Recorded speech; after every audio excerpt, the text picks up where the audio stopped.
Hey guys, you are watching Checkmate and we are back again with a new topic. If you not subscribed this channel yet, then please do share, subscribe and like our videos to motivate us. So today with new topic is heat budget of the earth. And this is the last we can say second last topic of the climatology. अगर आपने climatology वाली videos नहीं देखी हैं तो description box में link दिया हुआ है, आप जाके चेक कर सकते हैं. And heat budget of the earth is second last. As अभी हमारा एक और टॉपिक बचता है कोपेन क्लासिफिकेशन. ठीक है, तो उसे हम बाद में लेंगे. इसके बाद हम एक फिर न्यू चैप्टर स्टार्ट करेंगे. ओके, सो स्टार्ट करते हैं आज की क्लास. फर्स्ट क्वेश्चन, असर्शन है there is difference in atmospheric pressure. Okay, so it is true as we know कि डिफरेंस होता है एटमॉस्फेरिक प्रेशर में प्लेस टू प्लेस. एक प्लेस मतलब हम अगर देखें सभी प्लेसेस पर जो एटमॉस्फेरिक प्रेशर है वो सेम नहीं होता है ना. ये हम पिछली प्रीवियस क्लासेस में भी बहुत बार पढ़ चुके हैं.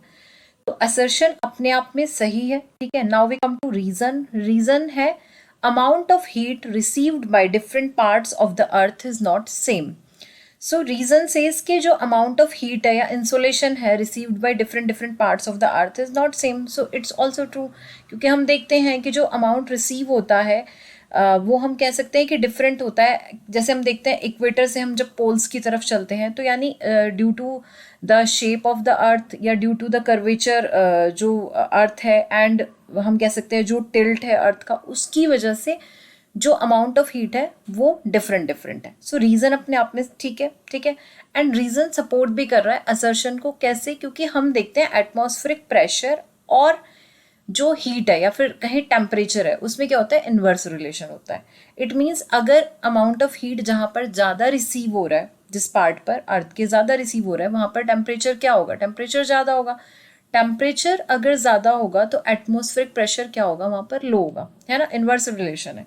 सो रीजन असर्शन को सपोर्ट कर रहा है. Now we will select option first. Okay, both A and R true and R is the correct explanation of A. Clear है ये क्वेश्चन?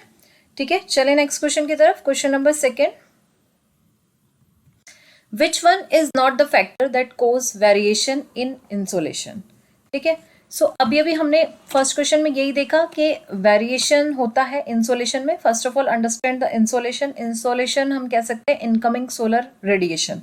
ओके, उसी को हम शॉर्ट में इंसोलेशन बोलते हैं या फिर heat energy which is coming from the sun. ठीक है, सो जो वेरिएशन है इंसोलेशन में उसके क्या क्या रीज़न है और यहाँ पर जो रीज़न दिए उनमें से कौन सा है जो नहीं है, मतलब वो फैक्टर जो है वो इंसोलेशन के वेरिएशन में कोई भी रोल प्ले नहीं करता है. तो सबसे पहले हमें क्लियर होना चाहिए एक्चुअली फैक्टर कौन से हैं. पहले हम यहाँ देखते हैं. फर्स्ट है rotation of the earth on its axis. तो yes, rotation of the earth जो है वो one of the main factor है इंसोलेशन वेरिएशन में, क्योंकि रोटेट करती है. तो हम देखते हैं ना, द पार्ट फेसेस द सन, वहाँ पर क्या होगा, जो पार्ट सन को फेस कर रहा है उस पर उस समय क्या होगा, इंसोलेशन ज़्यादा रिसीव हो रही होगी, है ना, कंपेरेटिवली जो बैक होगा. ठीक है, इसी तरीके से जो रोटेशन और जो फिर रोटेशन है वो टिल्ट के साथ है ना, क्योंकि हमारी जो अर्थ है वो कितने एंगल पर, 23.5 डिग्री के एंगल पर क्या है, टिल्टेड है. तो इसकी वजह से भी क्या है, इंसोलेशन में जो डिफरेंट पार्ट पर है डिफरेंट इंसोलेशन रिसीव होता है. तो फर्स्ट पॉइंट हमारा मतलब उसको सपोर्ट करता है. सेकेंड पे हम आए तो the length of the day. तो yes, length of the day भी देखो जो है वो इंसोलेशन को कैसे करती है, मतलब एक रोल प्ले करती है उसकी वेरिएशन में.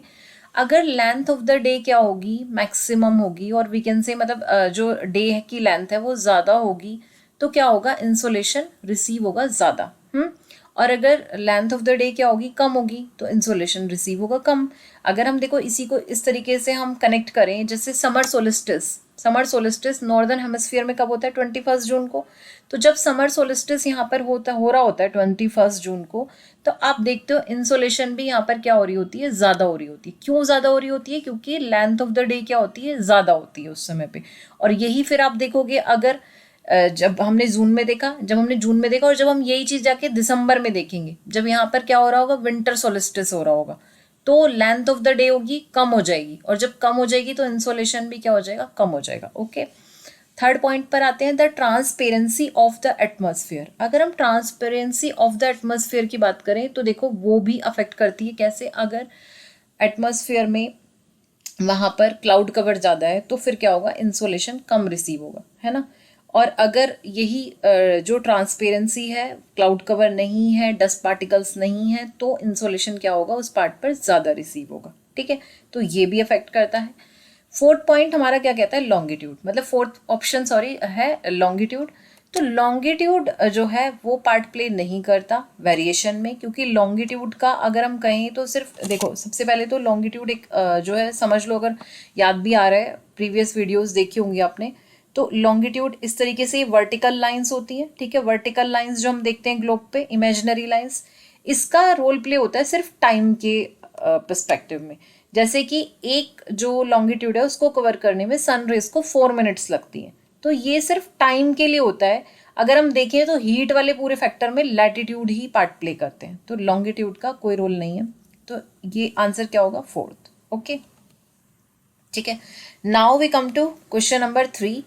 Question number 3, statement 1, the higher the latitude the less is the angle of inclination. Okay, so statement first कह रही है कि जितना लैटिट्यूड हायर होगा और उतना ही क्या होगा, लेस होगा एंगल ऑफ इंक्लिनेशन। ठीक है, तो ये एक बार हम स्टेटमेंट चेक करते हैं। देखिए, जैसे अभी हम यहाँ पर है 23.5 डिग्री पर है, ट्रॉपिक ऑफ कैंसर पर है, और क्योंकि यहाँ पे सनरेज का एंगल क्या दिखाया, 90 डिग्री, इट मीन्स ये अंडरस्टूड है 90 डिग्री एंगल कब होगा ट्रॉपिक ऑफ कैंसर पे, यानी सनरेज सीधी कब होंगी, सनरेज सीधी होंगी यानी समर सोलिस्टिस के टाइम की बात हो रही है। ठीक है, तो यहाँ 90 डिग्री है। अब जैसे जैसे जो हमारे लैटिट्यूड है वो हाई होते जा रहे हैं, यानी हम यहाँ पर हैं आर्कटिक सर्कल पर है ना, 66.5 डिग्री पर है, तो देखो एंगल ऑफ इंक्लिनेशन क्या है सनरेज का, 47। और इसी तरीके से जब हम नॉर्थ पोल पर हैं तो एंगल ऑफ इंक्लिनेशन क्या है, 23.5 है ना। जो मतलब इंक्लिनेशन है एंगल सनरेज का, वो क्या होता जा रहा है, लेस होता जा रहा है, जैसे जैसे लैटिट्यूड्स क्या होते जा रहे हैं, हाई होते जा रहे हैं। ठीक है, तो ये स्टेटमेंट बिल्कुल ठीक है, ये हमने अभी इस फिगर के थ्रू भी देख लिया। अब हम स्टेटमेंट 2 चेक करते हैं, the area covered by vertical rays is always less than the slant rays. ठीक है, तो the area covered by vertical rays, अब देखो जैसे कि ये वर्टिकल रेज है, या हम इसके कॉन्टेक्स्ट में भी देखें, जैसे यहाँ 90 डिग्री थी, जब यहाँ 90 डिग्री थी समर सोलिस्टिस के टाइम पे, तो वर्टिकल थी, इस तरीके से थी। तो जो वर्टिकल रेज है वो ऑलवेज लेस एरिया कवर करती है, ये भी बिल्कुल ट्रू है। ठीक है, लेस एरिया कवर करती है और हीट जो होगी वहाँ पर ज़्यादा होगी क्योंकि वो लेस एरिया में है। इसी तरीके से अगर हम स्लांटिंग रेज की बात करें, जैसे कि यहाँ पर है, यहाँ पर स्लांटिंग रेज होंगी, ये एरिया ज़्यादा कवर करेंगी एंड कंपेरेटिवली क्या होगी, हीट क्या होगी, कम होगी, क्योंकि वो ज़्यादा एरिया में क्या हो जाएगी, ज़्यादा एरिया में स्प्रेड हो रही है। ठीक है, तो समझ गए। तो अब अगर हम देखें तो स्टेटमेंट 1 और स्टेटमेंट 2 दोनों क्या है, करेक्ट है, तो हमारा ऑप्शन क्या हो जाएगा, थर्ड। ओके, क्लियर है। Now we come to question number 4। Question number 4, match the following. Match the following, यहाँ पर देखो हमें कुछ दिए हैं, जैसे कि जैसे हीट जो है जब वो ट्रांसफर होती है, तो हीट ट्रांसफर होती है कुछ मीडियम्स के थ्रू, वो हम देखेंगे यहाँ पर कि कौन कौन सा मीडियम किस तरीके से है, उसको हम मैच करेंगे। जैसे हम फर्स्ट को देखते हैं, इट टेक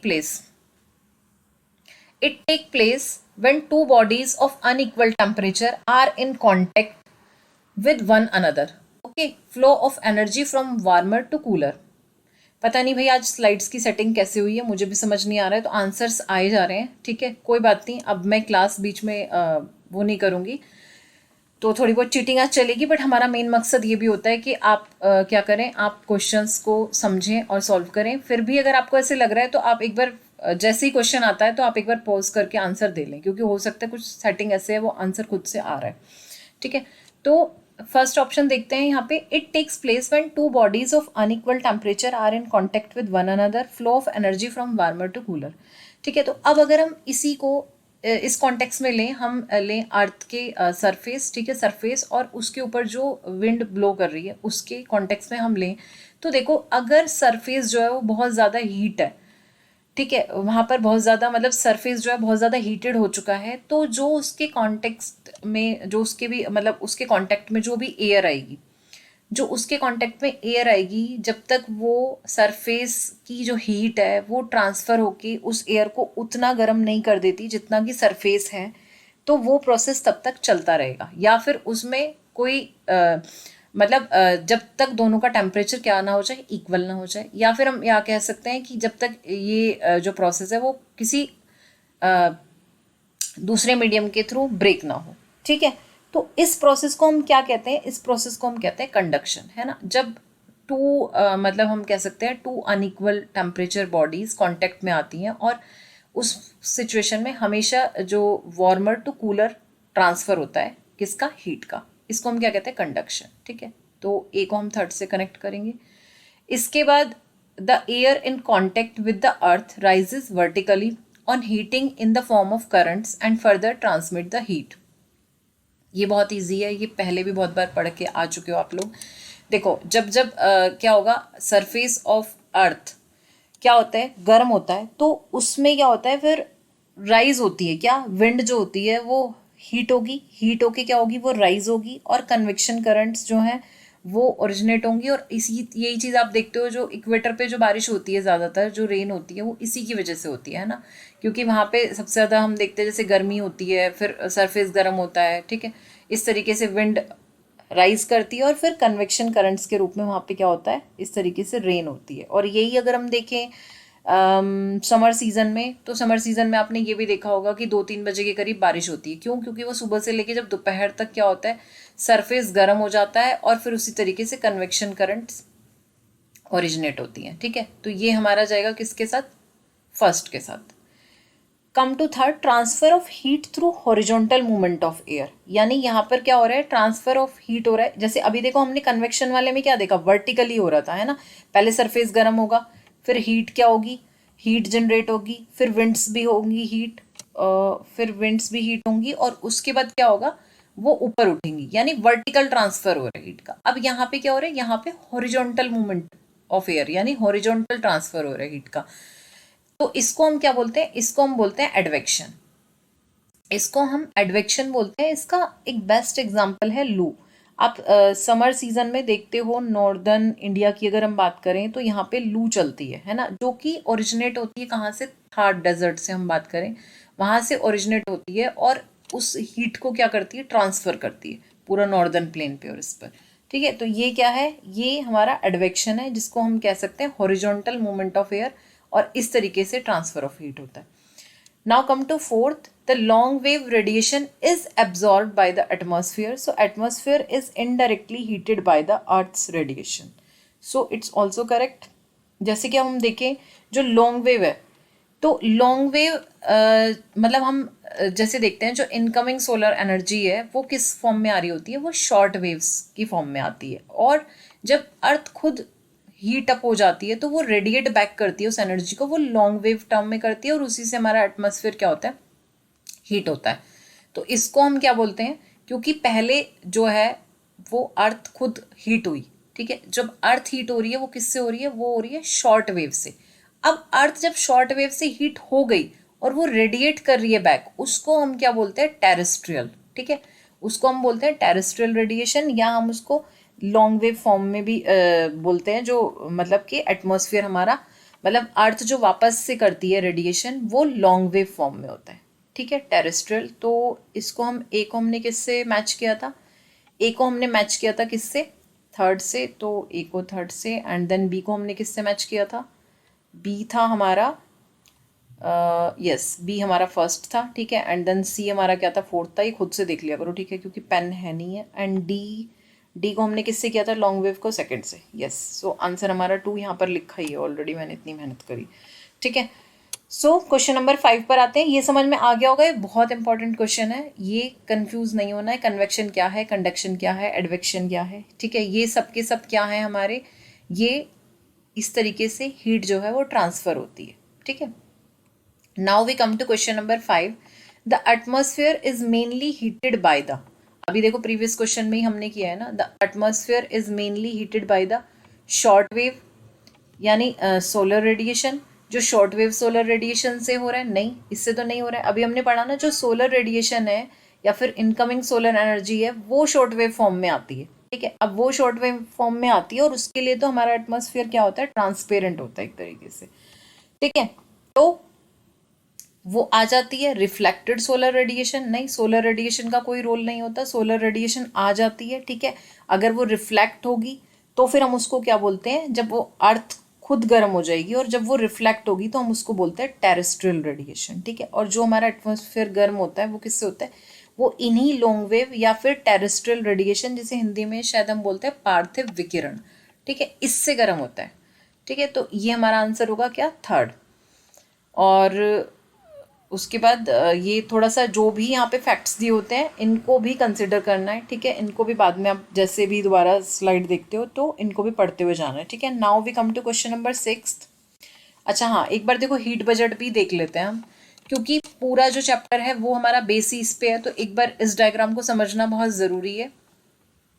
हीट बजट, जैसे कि तुम्हें इस हेडिंग से समझ भी आ रहा होगा कि हीट बजट यानी बात हो रही है कि जो इनकमिंग सोलर एनर्जी आ रही है या जो वापस अर्थ से जा रही है, ठीक है, हम उसका एक बजट देखेंगे। और बजट जो है हम वो यहाँ पर ये देखेंगे कि जितना भी आ रही है हमारी एनर्जी सन से उतना ही वापस जा रही है, और इसीलिए ये बजट जो है ये क्या है, मेंटेन्ड है। अगर इसमें थोड़ी भी एनर्जी वापस अर्थ पे रह जाएगी तो अर्थ का टेम्परेचर क्या है, बढ़ जाएगा, या फिर ज़्यादा एनर्जी चली जाएगी तो क्या होगा, अर्थ ज़्यादा ठंडी हो जाएगी। यानी ये बिल्कुल बैलेंस है इस समय, ठीक है।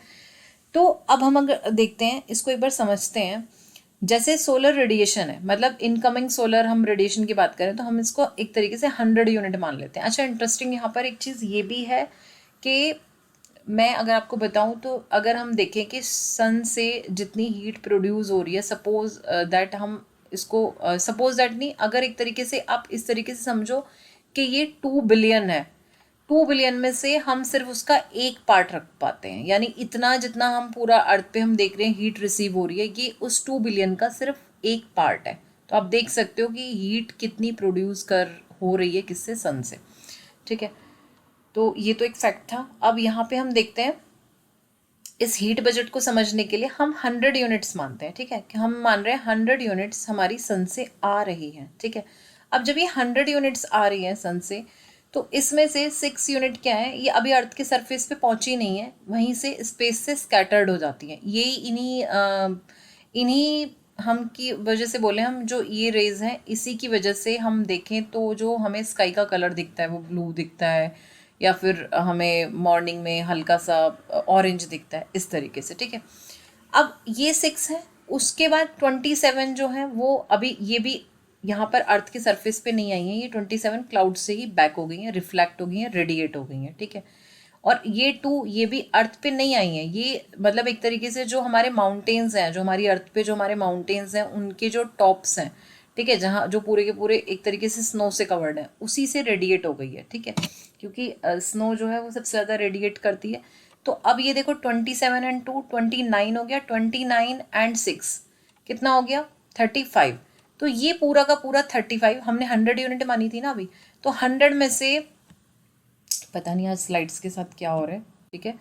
तो यहाँ पे 35 जो है ये क्या हो गई है, वापस हो गई है, ठीक है। यानी ये रेडिएट हो चुकी हैं। ये रेडिएट कब हो चुकी है, जबकि कि अभी तक ये अर्थ के सरफेस पे नहीं आई, यानी अर्थ के सरफेस पे अब कितनी पहुंचेंगी, हम अगर बोले अर्थ के जो एटमॉस्फेयर है उसमें जब ये एंटर कर रही हैं, ये 65 है, और ये जो है ये कितनी है, ये 35 है जो रेडिएट हो गई हैं बैक, बिना सरफेस पर पहुंचे ही, ठीक है। एटमॉस्फेयर में तो पहुंची हैं, लेकिन ये 35 बैक हो गई हैं। इसको हम बोलते हैं एल्बिडो ऑफ अर्थ, ठीक है। ये क्वेश्चन भी बहुत बार आता है कि एल्बिडो ऑफ अर्थ कितना है, तो ये 35%, ठीक है।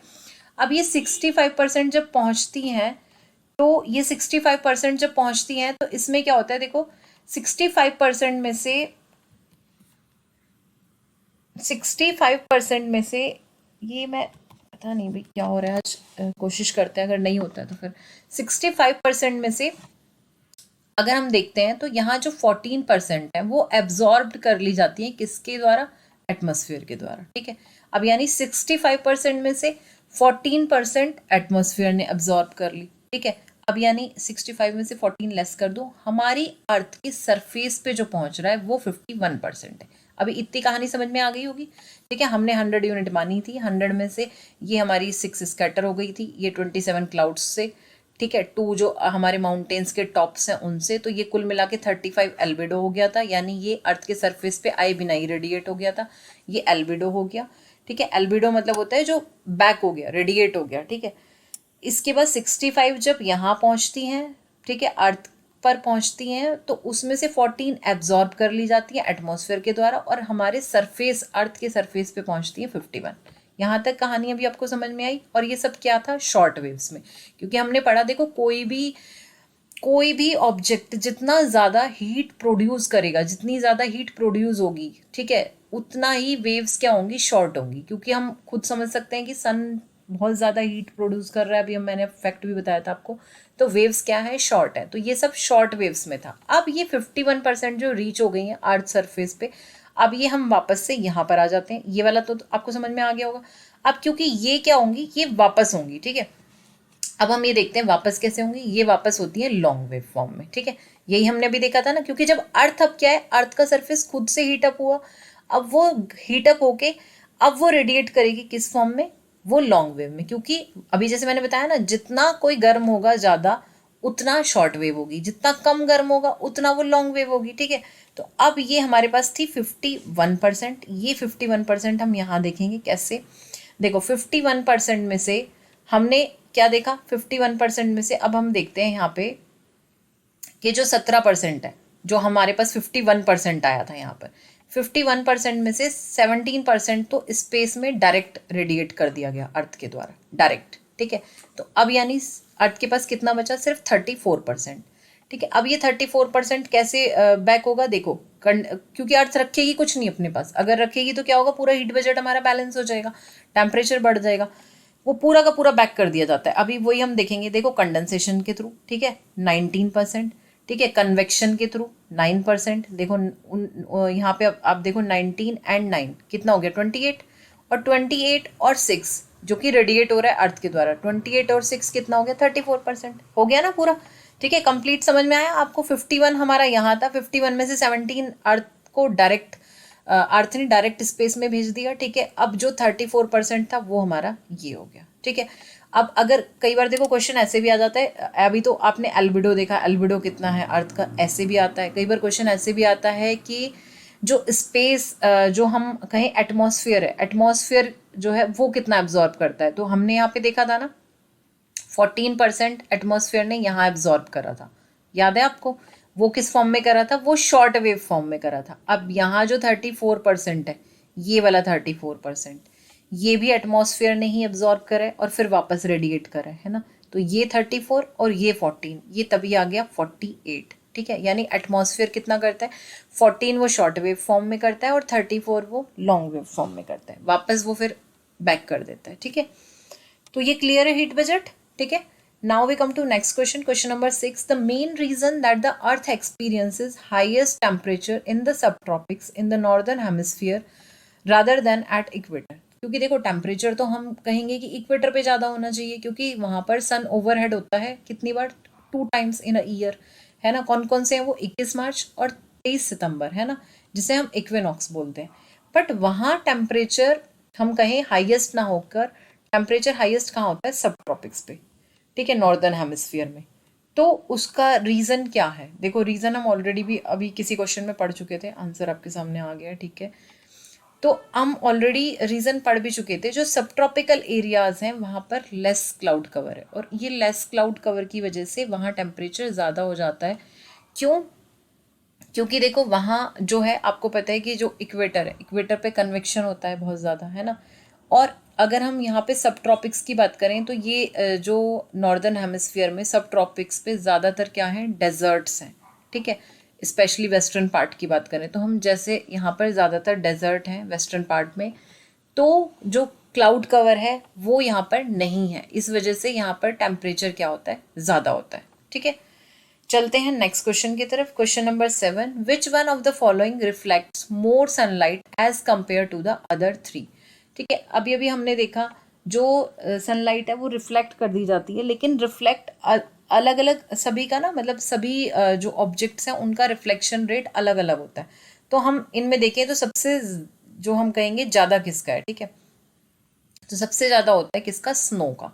ठीक है, हमने ये शायद अभी फर्स्ट या सेकंड क्वेश्चन में करा भी था कि जो टॉप्स ऑफ द माउंटेन है, ठीक है, वो सबसे ज़्यादा क्या करते हैं, वो सबसे ज़्यादा रेडिएट करते हैं। या हम अगर बात करें नॉर्थ पोल, साउथ पोल की या अंटार्कटिका की, वहाँ से सबसे ज़्यादा रेडिएशन होती है क्योंकि वो कवर्ड है विथ स्नो। स्नो कम से कम 80 to 85% बैक कर देती है, रेडिएट कर देती है। और उसके बाद अगर हम यहाँ पर सेकंड देखें तो सैंड होगा, ये कम से कम 25-26% रेडिएट कर देती है। अगर हम सबसे कम कहीं रेडिएट कौन करते हैं तो वो है क्या, फॉरेस्ट या वाटर, इस तरीके से।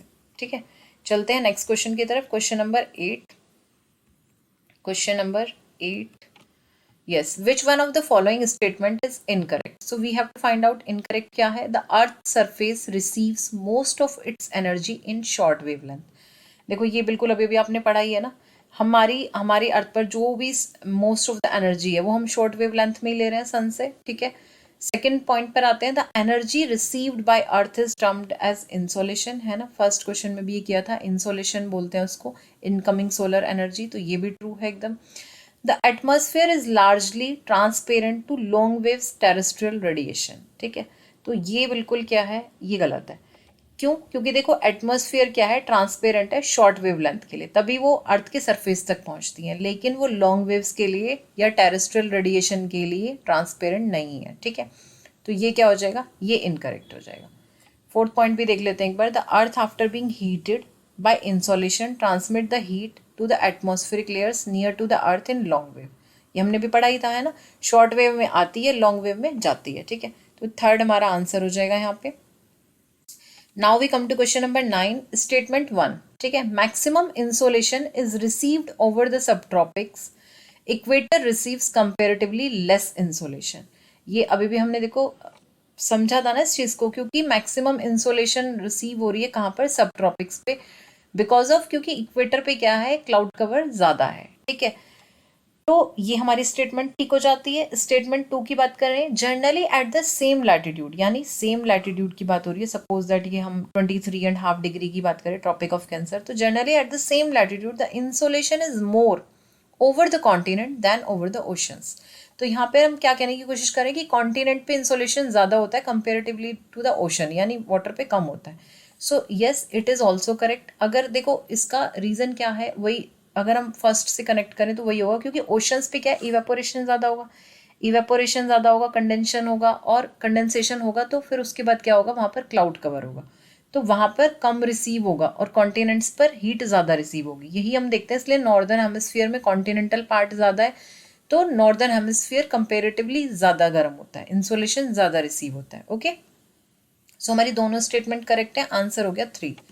ठीक है, so now we come to question number 10, assertion reason का क्वेश्चन है ये भी। असर्शन क्या कहता है, अ लॉन्ग विंटर नाइट, ठीक है, अ लॉन्ग विंटर नाइट है विद क्लियर स्काई, ठीक है, एंड स्टिल एयर, एयर में भी ज़्यादा बहुत मूवमेंट नहीं है, is an ideal situation for inversion. तो सबसे पहले you have to know about the inversion. Inversion क्या है, देखो अगर हम बात करें कि जैसे जैसे हम अल्टीट्यूड किसी भी जगह का बढ़ता है तो टेम्परेचर क्या होता है, डिक्रीज होता है ना। हम अभी हम कम हाइट पे हैं और कम हाइट से जैसे जैसे हम ज़्यादा हाइट की तरफ जाएंगे, हम पहाड़ों पे घूमने जाएंगे, तो क्या होगा, टेम्परेचर डिक्रीज होगा।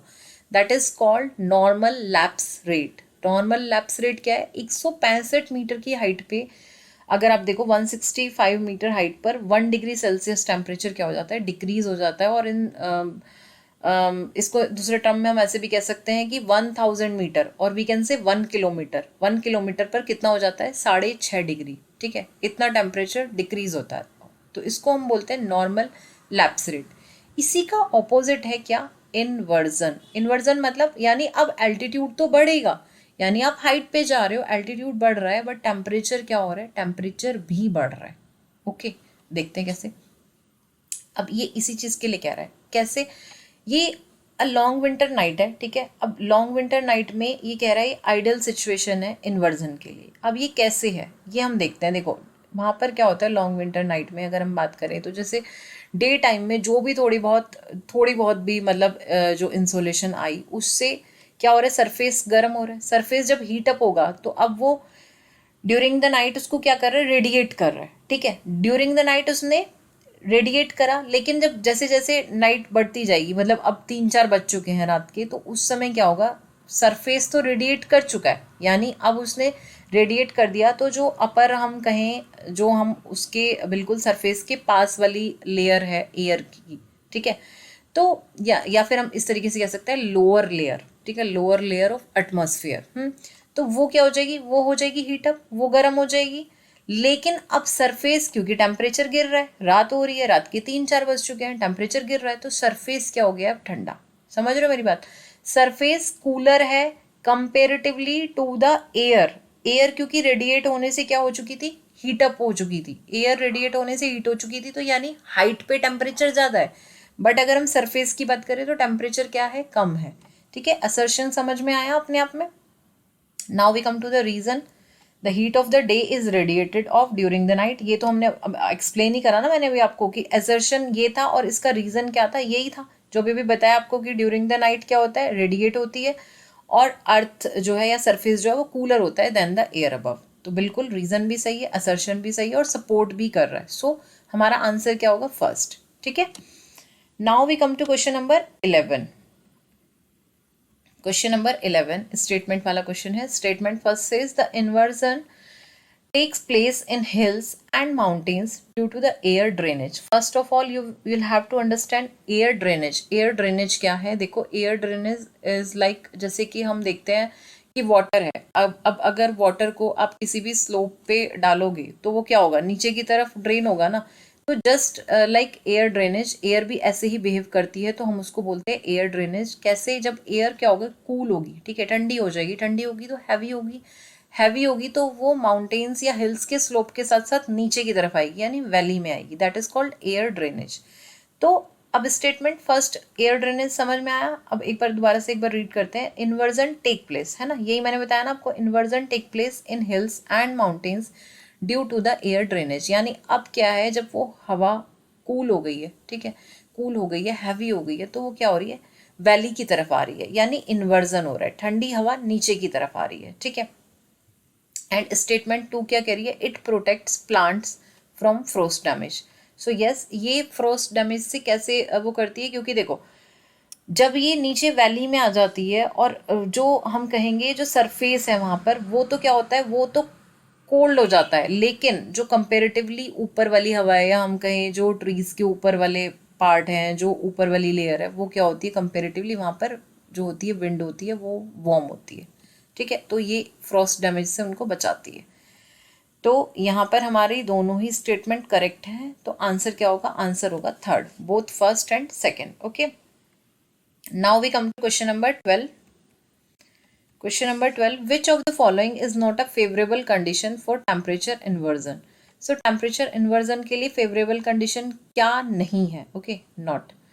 फर्स्ट है लॉन्ग समर डेज, तो देखो लॉन्ग समर डेज ही नहीं होंगे, क्योंकि सबसे पहले सरफेस का क्या होना जरूरी है, सरफेस का ठंडा होना ज्यादा जरूरी है, surface should be cooler than the air, है ना, तभी तो इन्वर्जन होगा ना, क्योंकि इन्वर्जन में यही है ना, एल्टीट्यूड पे आपका क्या होना चाहिए, ज्यादा, मतलब एल्टीट्यूड पे आपका टेम्परेचर ज्यादा होना चाहिए, और जबकि सरफेस पे क्या होना चाहिए, ठंडा होना चाहिए। तो समर में नहीं होता, इसीलिए हमने बात करी थी ना विंटर की, विंटर में होता है, ठीक है, तो ये ही हमारा हो जाएगा नॉट अ फेवरेबल कंडीशन। बाकी के पॉइंट्स भी एक बार देखते हैं। Slow movement of air, yes ये होना चाहिए, क्योंकि अगर ज़्यादा मूवमेंट होगी एयर की तो फिर ये नहीं हो पाएगा, ठीक है। इसी तरीके से हम देखें स्नो कवर्ड सरफेस, तो यस स्नो कवर्ड सरफेस होगा। तो हम देखते हैं ना, जैसे स्नो, क्योंकि हमने देखा था ना अभी, रेडिएट बैक करती है ज़्यादा, सबसे ज़्यादा, तो जब स्नो रेडिएट करती है सबसे ज़्यादा, तो जो वहाँ जो एयर है वो क्या होगी, वो हीट हो जाती है, और जबकि कि कंपेरेटिवली जो सरफेस होगा, क्योंकि वो कवर्ड होगा स्नो से, वो ठंडा होगा, ठीक है, ये समझ में आ रहा है, तो ये भी सपोर्ट कर रहा है।